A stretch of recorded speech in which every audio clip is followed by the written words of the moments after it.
Hello students, previous class में आपने chapter number 3 पंच परमेश्वर जो एक मुंशी प्रेमचंद द्वारा लिखी हुई कहानी थी वो पढ़ा है।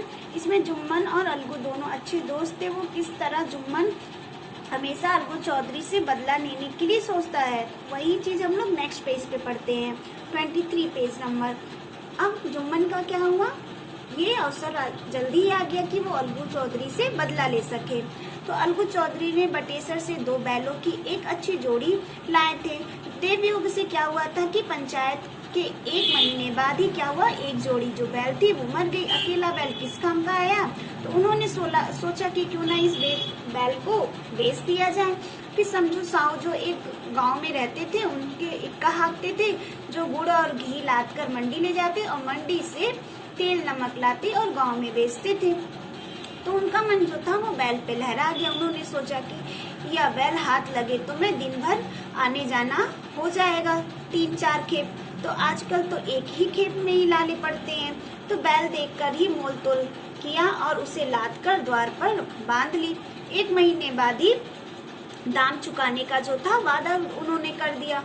चौधरी को भी गरज थी कि वो घाटे का ही परवाह नहीं किया और उन्होंने बैल बेच दिया। समझू साहू ने नया बैल पाया तो लगे उससे पहुंचाने, आना जाना शुरू कर दिया। वो दिन भर में 4 से 5 3 से 4 में ही वो खेप करने लगे। ना चारे की फिक्र थी ना पानी की, बस खेपों का काम कराना था। मंडी ले जाए वहाँ कुछ सूखा भूसा सामने डाल दिया और बेचारा जानवर अभी दम भी ना ले पाया था कि फिर वो जोत दिया गया। अलगू चौधरी के घर तो चैन की बंसी बजती थी, कहाँ वो सुख चैन, कहाँ वो 8 पहर की खपत। महीने भर में वो पिस्सा गया था। एक दिन चौथी खेप में ही साहू ने दूना बोझ लादा। दिन भर में थका जानवर पैर न उठा पाया। साहू को जल्दी पहुंचाने की फिक्र थी, अतः उन्होंने निर्दया से कोड़े मार के फटकारे और बैल धरती पर ही गिर पड़ा और ऐसा गिरा कि फिर न वो उठा।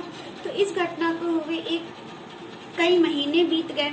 अलगू जब अपने बैल के दाम मांगने आते तो साहू और सहुआन, जो साहू सहुआन उनकी वाइफ थी और पत्नी, दोनों मिलकर दुझुल्लाते कुत्ते की तरह कुछ न कुछ अलगू चौधरी को बोलते थे।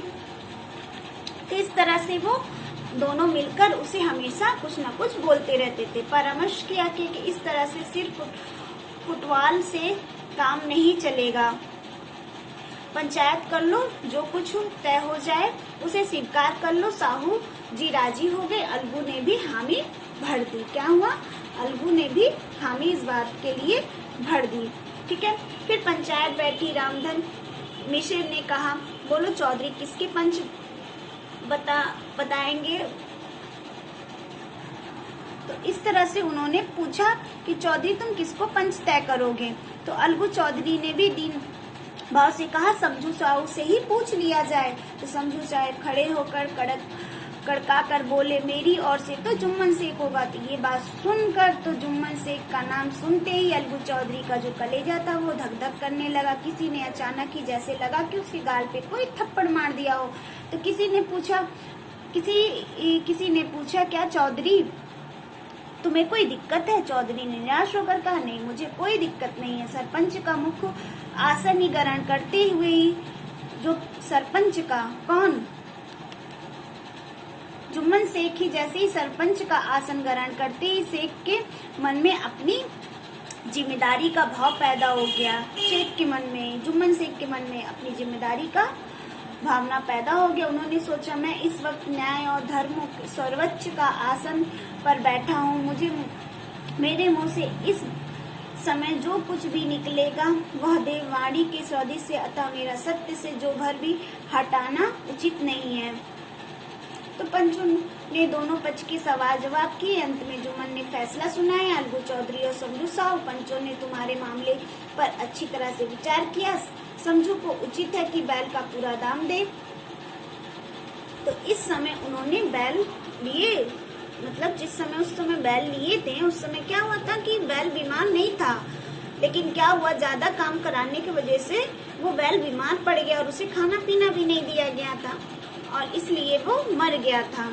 तो सरपंच का फैसला सुनकर अलगू चौधरी फूले न समाये और उठ खड़े हुए और जोर से बोले, पंच परमेश्वर की जय हो। तो इसके साथ ही चारों ध्वनि हुई और पंच परमेश्वर की जय हुई। तो हमारे एजुकेशन से क्या मिलते हैं? उत्तरदायित्व ज्ञान हमें गलत राह पर भटकाने से बचाता है। आई होप आप लोग को ये अच्छे से समझ में आएगा। Thank you class.